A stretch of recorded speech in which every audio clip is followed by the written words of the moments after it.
This program brought to you by the new Ford Festiva. Festiva on.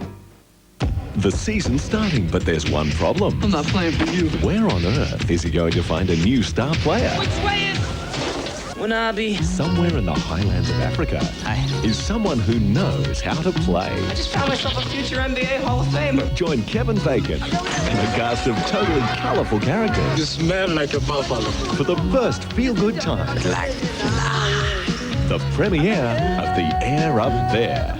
Next Sunday. This 7 News Update is brought to you by Colonial, one of Australasia's most diverse financial services networks. Good evening, Emma Rossi with the latest from the 7 Newsroom. There's a new twist tonight in the row over compensation for stolen generations of Aboriginal children. It's been revealed that Labor argued against payouts for past wrongs when it was in government. The Prime Minister has knocked the socks off Labor's pro-compensation campaign for the stolen generation of Aboriginal children.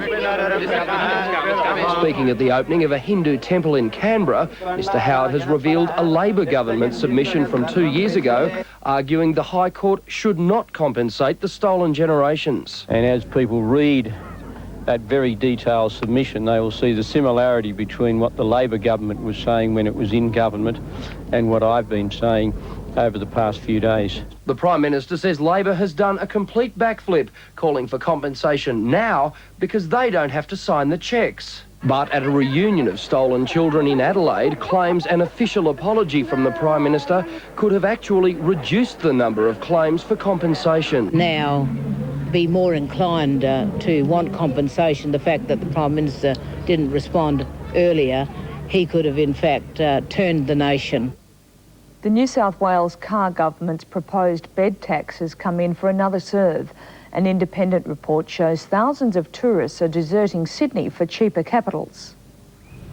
An independent survey by inbound tourism operators has supported hotel industry claims the 10% bed tax will be disastrous. Will amount to a 20% drop in the amount of business coming to Sydney, which amounts to some $240 million worth of business.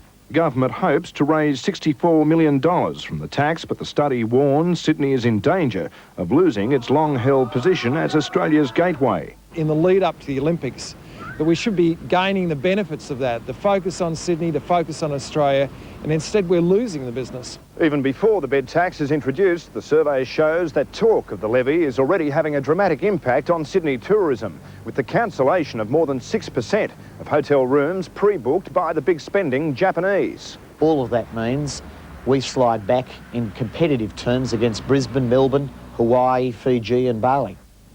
A new campaign to buy back guns is underway. The federal government's behind a series of advertisements urging people to surrender illegal weapons.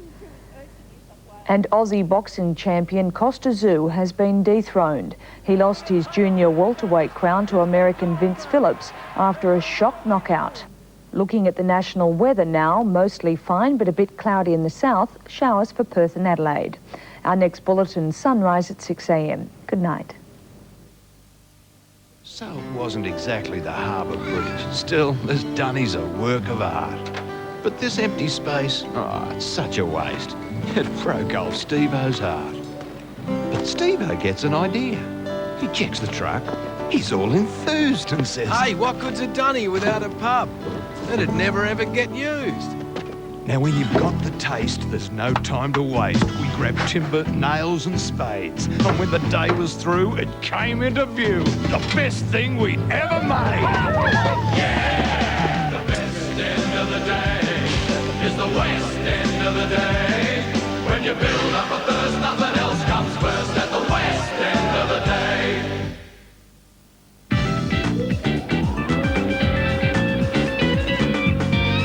With 6 levels of special interest shops full of exciting gift ideas, you'll find the centre of gift shopping in Rundle Mall is the Myer Centre.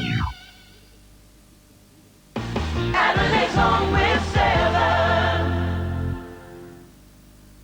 7. This program proudly brought to you by Officeworks Superstores. Taking care of